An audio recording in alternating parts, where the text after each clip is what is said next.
revolution will not be televised. Let's have some fun.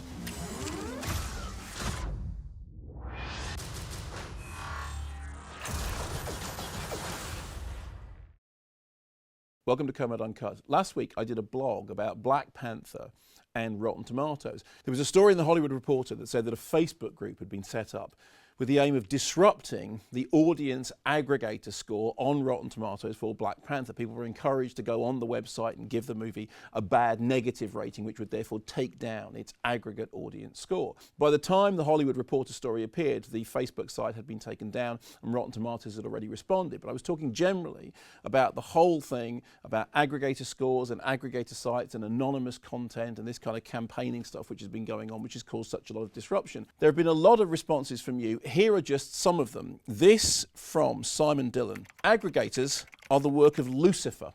Take such Marmite directors as Terrence Malick or Darren Aronofsky. People either love or hate their work on the whole. That means a lot of high scores, a lot of low scores. Aggregate result, average. Love them or hate them, Malick and Aronofsky's films are anything but average. And I've always said this is absolutely the case.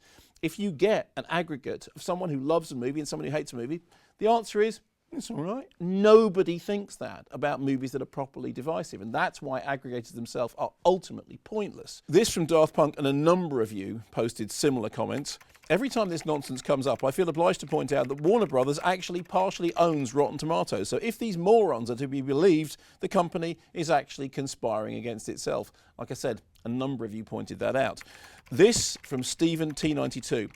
The biggest reason I would use Rotten Tomatoes is to find links to reviews of actual film critics. Now, a number of you said the same thing, that one of the things that Rotten Tomatoes does is it does give you links to a number of professional reviews that you might want to see, you might want to read.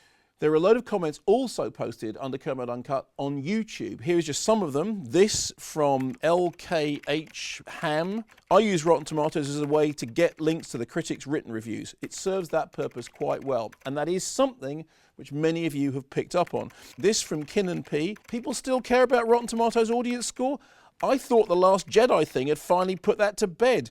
It's a fully exploitable review system. A cursory glance at the last 5 pages shows nothing but one review new accounts made since the release of Last Jedi, or new members who post one review and then delete their account. It's utterly useless as a reliable metric for anyone other than folk with axes to grind.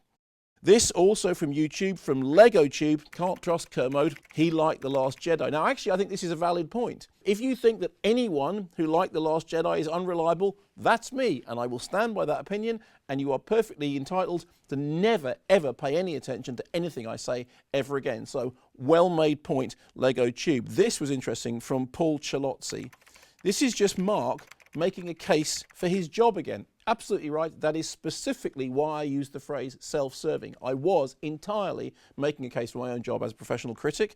One of the things I said was that all research seems to demonstrate that people don't trust critics. Actually, the people they trust are their friends and their family. And one of the reasons which audience aggregators are interesting is they attempt to sort of reproduce that friendship group. Somehow it makes you think that these are people that you would trust.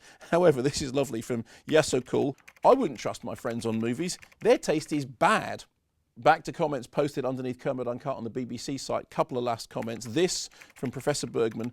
No critic will ever dissuade me from seeing a movie that I want to see, so I can make up my own mind. Absolutely, very smart thing to do. And this finally from Larry76. There's only one person who decides what films I see, and that's me.